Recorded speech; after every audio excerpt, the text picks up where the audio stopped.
back-to-back great weeks. This week, 24 fantasy points. He had the 2 touchdowns, only 5 targets, 4 receptions. But with Watson out, Dobbs doing this whole suspension thing, I mean, it's opening up more targets, and it will going forward for Tucker Kraft. So it's a guy now, we shouldn't really be talking about him like, you like to say, Fernando, about firing. After this week, I think you put him in and you just play. Yeah. I agree. He randomly had a 2-game stretch where he just caught a bunch of passes, a bunch of touchdowns. But Jordan Love seems to trust him. So that's definitely a positive sign for a tight end that you're playing on your fantasy team, because this year especially, not great. So if he can continue to do what he's doing, then that's a great, position value for your season going forward. Yeah, I completely agree. Tucker Kraft actually has been the tight end 1 back-to-back weeks, and he's now tight end 3 overall. I like him a lot, and I think if Love can stay healthy and Kraft and Love, that's a good connection right there. I'm perfectly fine with him as well.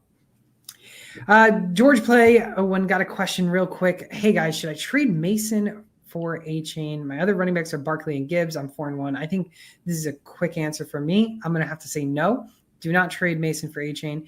You just got Barkley and Gibbs back from their bye weeks, so you're not going to have to deal with any more bye weeks for the running back position. Mason is a guy, if you only have those 3 running backs, I think you got to keep Mason.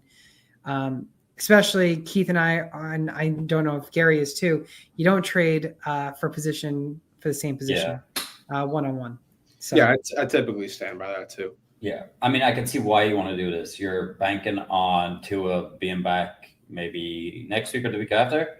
Yeah, you're 4-1. You're doing well. Barkley and Gibbs stay healthy. You've got a home run hit potentially with HM, but I would stick with Mason because there's still every week it's different with CMC. He might be back, he might not be back. You know what I mean? He might be back tomorrow, he might be back in a month.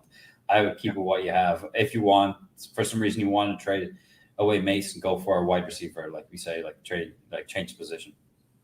No, I would definitely stick with Mason as well. I think the biggest thing with A-Chain with me is his injury, proneness. He injured a lot last year. He's injured right now.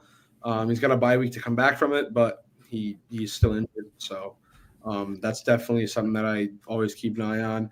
And yeah, let's face it. I mean, it's looking more and more like CMC is not going to play. So I think that Jordan Mason is a huge waiver wire pickup of the year candidate. So I definitely wouldn't be eager to move him, at least not right now. Yeah.